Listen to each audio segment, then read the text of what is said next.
Peace is within you. It is your birthright. It's time for you to redefine your find. Welcome to Women's Thrive Podcast. This is where you'll get to hear incredible stories of female entrepreneurs, business owners, women from all walks of life. Myself, Raymond Jan, and my co-host Abigail will be interviewing incredible women, hearing inspiring stories of women from all around the world. I have no doubt that you will find something that will be life-changing for you. Make sure you hit that subscribe button and join us for our future episodes. Hello and welcome to today's podcast episode. I'm so excited to have you all here for today's conversation.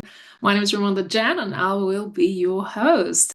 And my guest today is lovely Andi Byers. Hi Andi, how are you? Hello, how are you? I'm well, thank you so much for having me. Where are you joining us from today? I am joining you from Smithfield, Virginia. Weather's kind of iffy. One day it's cold.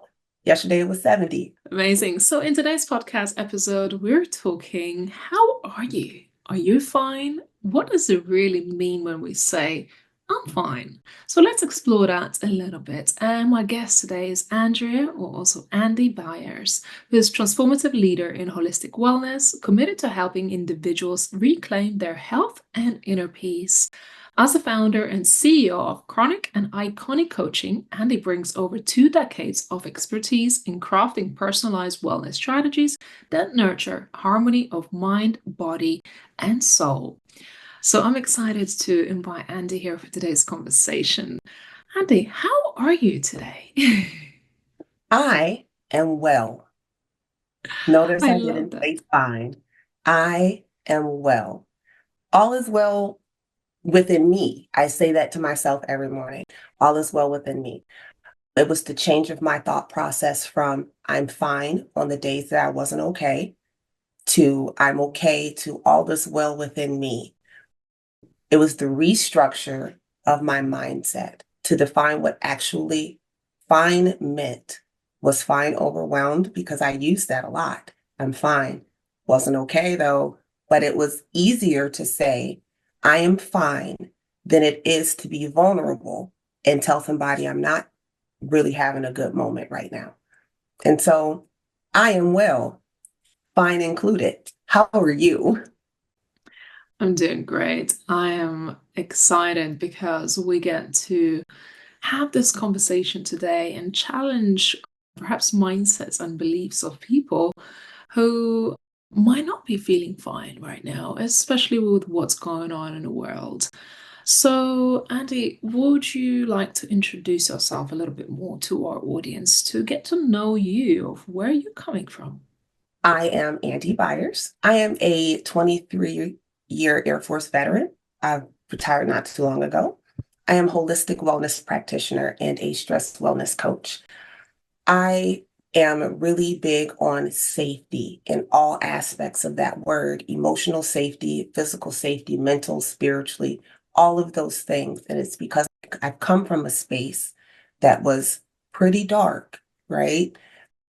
And I've learned how to navigate that in a way that makes me feel a little bit more whole. And so my overarching goal in this world and my business, Chronic and Iconic Coaching, is to help other people redefine what they want out of joy, to stop essentially gaslighting your joy. You deserve more than fine. And so we tell each other that we're happy as long as you're happy. I'm happy because they're happy. But are you really? And so I'm all about teaching people to stop gaslighting their joy. Your joy should be intentional. Your peace should be intentional. Your calm is intentional. And so that is what I do. That is what I am very passionate about. And it's the thing that I didn't always have. And now that I have it, I don't want to let it go. And I want everybody else to also have the peace that lies within when you are more than fine. Yeah, wow. When I first met you and you shared your story and sort of the background of why you do what you do, it really moved me. And I was like, we really need to share your story with the world. So, what's the purpose and what did you have to overcome in order to be where you are today? So starting young for me, I would like to say it started in my teenage years, the am I enough? And I battled that and I battled depression in the dark. I had a coach that saved my life and it started there. She was the first person that said, "Oh, you're enough." Awkward, yes, but you're enough. And I didn't know how to receive that then. As I got older, I joined the military. My mindset wasn't okay. It was very rocky for me. I had some attempts that, looking back at it now, I'm so glad that I'm in a space where people saw me even when I didn't see myself, to remind me in those moments, you may be fine, but you're not okay, but you were still enough. And I fought for that. And then March 10th, 2020, mid-sentence, I collapsed. My heart stopped beating for 38 minutes. All leading up to that, I was chasing the sense of fine, the calm, the accomplishment. I was stressed. I was overwhelmed. I was burnout. I was doing all the things. But when people asked me, "Hey, Andy, how are you doing?" My reaction, "I'm fine." I was struggling. And then, in a blink, 7 minutes after I crossed the threshold to my job, I collapsed. That moment, I wasn't kind to me. That morning, I wasn't kind to me. I had spent that morning getting ready, picking myself apart, all of the things that weren't good enough, all of the things that I hated about me. I had told my daughter I was fine. I looked her in the face and lied. "Mommy, are you okay?" I was obviously just finished crying. "I'm fine." And I went to work. And then 7 minutes later, fine got a hold of me. "You're not okay." Right. And so I look at me now and go, I had to be sat down so that I could really actually understand what I mean when I tell people fine. If I'm not fine, am I allowing them to show up for me? Or am I isolating me and then saying, no one is showing up for me and I am not being seen because I didn't want to be vulnerable? That changes a person, right? And I lied to my daughter that morning, and the image that I gave her was picture perfect. Mommy was struggling. And I got to sit in this place of rehab of my mindset and my body at the same time. And I said, something has to give, and that something has to start with me. So what is it that I'm really chasing? What am I really chasing in the fine? And what I really wanted was peace within myself, without all of the other expectations or the perceived expectations of others. I just needed to feel safe with myself. And once I did that, safety started to surround me. And so I am really big on redefining what fine really looks like, because what you put out, you receive. And I believe that to be 100% true. What you put out there, you receive. And so I put out disconnection. I'm fine. I put out closed off. I'm fine. What I really wanted on the inside was the connection of, but you're not really okay. Do you want to talk about it? It would have made things a lot less dark. And so now I will always be that ear. When I ask someone, how are you doing? I'm going to stop, and I always do, to listen with all of my senses. How are you doing? And for you to know, to anybody to know, that they're always safe in their response to me. Wow, you said that something there about your mentor saying to you that you are enough. And it's so profound because, especially as women, a lot of times we try to overcompensate in our lives by doing more, being more, trying harder, not because anybody else expects us to do that, but because our internal voice says, you're not enough. Yep. Why do you think we struggle? Is it social conditioning? Is it trauma? Is it something personal? Let's say starting I, with you and also for others. I think it's a mix of both. I think it is definitely conditioning. And I think some of it lies in trauma. So in the conditioning aspect, I think that women, young girls, are conditioned at a very young age to be the nurturers, to be subservient, to be the caretakers. the things, right? To not necessarily have goals outside of what their family structure is to provide to make sure things are well. But who cares for the carer, right? And so we put our things on the back burner and we go through life in this comparison syndrome of so and so, the other female is doing this and she has a family and she's doing these things. And we immediately go to the I'm not good enough. What the media throws at you, what social media throws at you is constant comparison. And it's very easy to get sucked into that. I've gotten sucked into it. As a 45-year-old woman, I still go through detoxes of social media because I can get sucked into it. Am I doing enough? And then it brings me back to I don't do what I do to be seen. I do what I do to change a life. For someone on a journey that was once dark, I do what I do to be the light, not to be seen. It is to help other people see that there's a light at the end of their very dark tunnel, or what they perceive to be a dark tunnel for them in the now. I light the way for them to overcome because I didn't always have that. Yeah, and I think hiding behind the struggles. There's Mhm. so many people.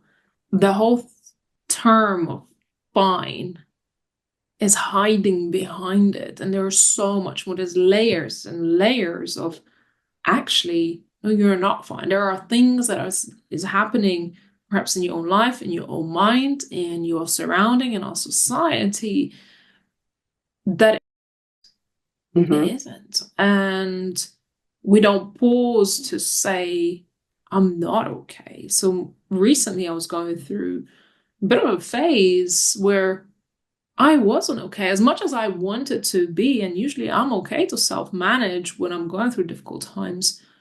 But I had to tell my audience to say, I'm going through a tough time because one of the key parts of who I am and what my brand represents is being authentic.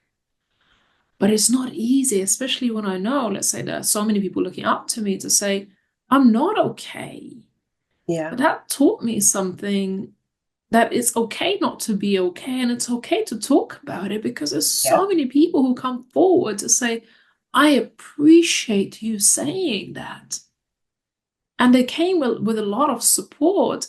So I think if people worrying right now about admitting to themselves or others that they're not okay, this might be the beginning of saying it's okay. You can come out. There is no judgment. I think that women struggle with vulnerability in saying that I'm not okay because the outside perceives women's vulnerability as being hyper emotional a lot of the times. And so we hold it. I'm strong. I got to be strong for XYZ person, all of these things. I don't want to be perceived as weak because I feel.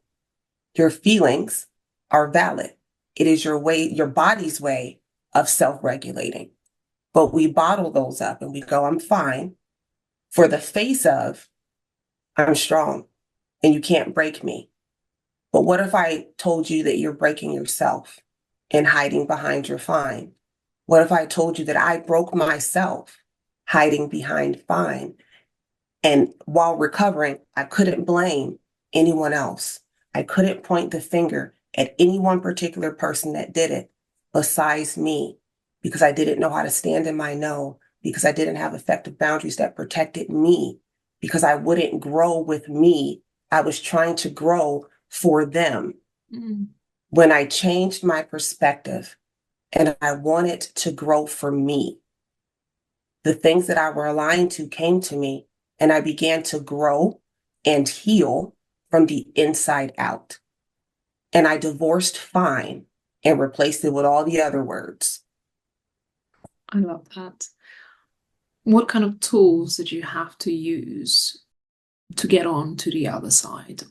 What was your healing or growth journey? It started with acceptance, the acceptance that I couldn't change the things that had already happened, but I could change how I allowed them to affect me going forward. I did a lot of mirror work because I had a hard time looking at me and not seeing me in a variant of someone who had failed.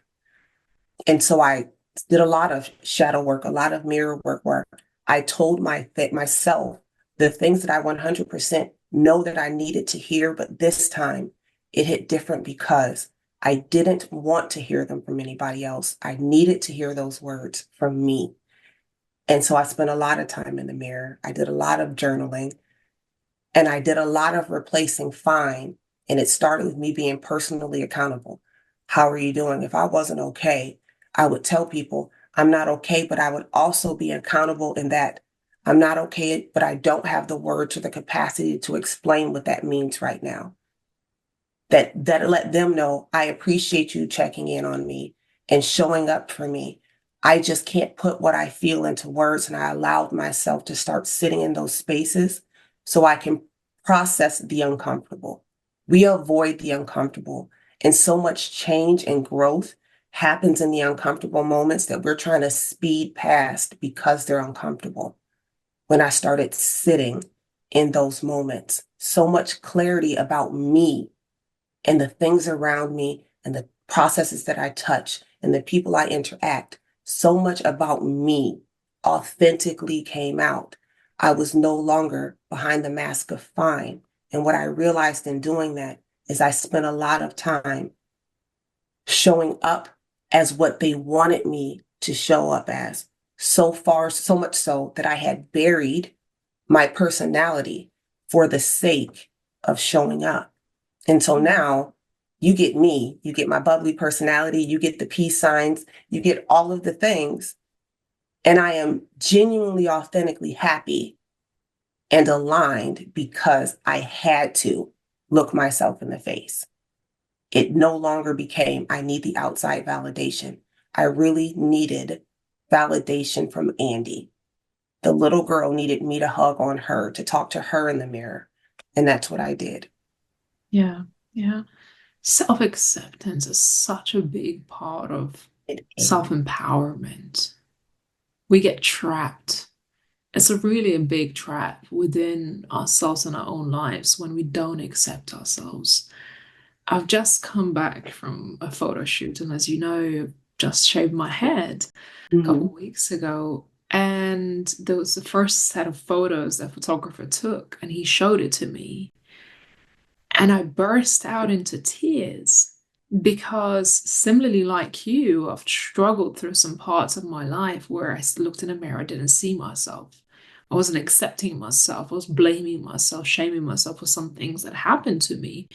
And today, when I first saw those photos, it made me really overwhelmed, emotional, happy, and at a place where I fully love and accept myself. I love that. Without the shadow, without the masks, without the Yep. hair. I just couldn't even, looking at those pictures, I couldn't believe it. That all these years we hide behind, I'm fine, we hide behind the masquerades, titles, the clothes, the hair, the perception that we're trying to build for other people. Yep. What makes you happy? What is it that you want to do? Liberate yourself of that and look in the mirror and say, as I say, that's work. It doesn't happen overnight. It Right. takes work. And I love that you said I looked at myself in the mirror and I needed Andi to accept herself and look herself and be proud as well. I mean, there's so much to Yeah. be proud of. You don't have to tear yourself down. This really speaks to my soul, and I hope this speaks to the soul of our listeners today. I hope so. I think we all go through that point. And the overall goal is to look at yourself and go, not what next, but look at yourself from a place of empowerment. And that what next means, what am I going to accomplish next, not what bad thing's going to happen next. I used to look at myself, and I would stand there like, oh, what next? And it would be so heavy. And now I empowered, stand in the mirror and go, all right, Andi, what next? With a smile on my face, what will I achieve next? Beyond the fine, beyond no, because no's never your final answer. Sometimes you just have to wait, right? And I had a hard time in the calm of waiting, right? Because we don't know how to sit with ourselves. The transformation comes in the stillness. And I can't repeat that enough. Transformation happens in stillness. So while it's an uneasy feeling to sit still and be with you, your breakthrough happens in stillness. It is often in quiet. It is in the moments when you least expect it. And it just comes over you. And you're like, all is well within me. Yeah. And it's so true, because in that moment when I wanted to do and push through, and when I wasn't feeling okay, and I had to be still because physically I wasn't feeling well. And that's when I reminded myself, and this was a similar lesson that you're sharing right now, be in the stillness, because you're still enough just by the sheer existence of you. Doesn't mean you need to be more, do more, accomplish more, because you're already enough in the moment of your existence. And I think a lot of women, we try to overcompensate by giving to others, being something to others. Take that power back and do something for you that allows you to be in the moment and experience and acceptance. Do you feel like we as women try to overcompensate in many areas when we don't feel whole inside? 100%. 100% we overcompensate. If we feel like we are lacking love, we tend to overlove. And when we're overloving, we tend not to see the signs around us. We let everyone in that shows us some type of, hey, you're great, I love you. And we rush into that when sometimes we really need to just stay on the outside. Love is an action word, right? Kindness is an action word. So people can say a lot of things, but as they're saying it, we have a hard time collectively seeing their actions before we hear their words, right? And I think it's because when we were younger, we have romanticized the idea of this is going to be a fairy tale, right? That things are supposed to be calm and that we're going to have this happily ever after. And we don't actually get to see my mom she might be crying somewhere. A lot of nights that we don't see in the women in our lives, the things that they hid. And that's generations. And so now we're coming into the generation of more emotionally available and processing out loud. I'm not okay in real time. And we're starting to break what the generations before us did I'm just going to keep my head down. It's okay. I'm not going to make a fuss. We'll get through this. We always do. But the lesson can't die with you. So although we always make it through, how did you make it through? Because there's a little girl looking at you, trying to figure it out right now. And the lesson can't die with you. So, Andy, you recently wrote a book. I did. That has just been published. Tell me a little bit more about the book, and what's the main message of it? The book is called Redefining Fine, and I walk the readers through my process of how I went from fine and fine having a negative annotation to actually redefining fine. And so it started with acceptance. We go through acceptance and isolation and sabotage and the loneliness and all of those things. And I help you restructure based off of how I restructured. So from cover to cover, you're getting the darkest moments of me, but the lightest moments of me, because it never stays dark. And so we don't often see our way out of the storm when we're in the storm. And so I pray that this book helps people through their storm, because it helped me through mine. It helped me be able to see all of the things that bloom when I was powerful enough within me to walk through the storm and not try to avoid it. Well done. We're coming to the end of this podcast, and they fly by so, so quickly. I know you're also going to be a speaker at the Women Thrive Summit. What can people expect during your talk? You can expect it to be an emotional roller coaster. You can expect walking away with tools that you can implement immediately. You will have questions about how many times do I use fine in a day, it will make you want to rethink your thought process and how you interact and engage, even on the days that you're not fine. It would allow you to be vulnerable with you. So I hope that you come ready to be vulnerable with you and open to a new word so that you stop gaslighting your joy. You deserve more than fine. I love that. How do people get in touch with you if they feel curious to connect, follow your journey, read your book, or just drop you a message? What are the ways to connect with you? You can connect with me on social media, on Instagram and Facebook. I am Chronically Iconic Coach, all one word, and my website, chronicandIconiccoaching.com. You can find all of my books and any of my events right there. Amazing. There's a starting point for everyone. Welcome home.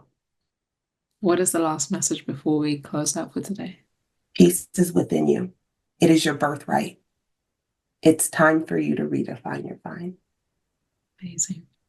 Well, this episode was truly exceptional, and I hope that it inspired you to think for yourself what areas of your life that you can work on in order to move towards self-acceptance and kindness toward yourself. And we don't need to overcompensate. Sit within it. Listen to this podcast, listen to it again, because there are so many beautiful messages within it and reminders, and I'm sure will take you on to a road of reflection. So if you have enjoyed this episode, make sure you share it with others or leave a review for us. We'd love to hear what your thoughts were. And of course, connect with Andi on her social media channels and her website. So all the information that we talked about today will be in the show notes and all the links that you need. But for today, I hope you enjoyed this episode and we look forward to seeing you again. And thanks, Andi. Appreciate it. Thank you for having me. Bye. Thank you for tuning in to Women Thrive podcast. If you found today's episode empowering and inspiring, be sure to subscribe and follow us. Better yet, leave a review and share it with others. We're committed to bringing you more stories that will empower and inspire you on your own journey. Until next time, keep listening, keep learning, and keep pursuing your dreams.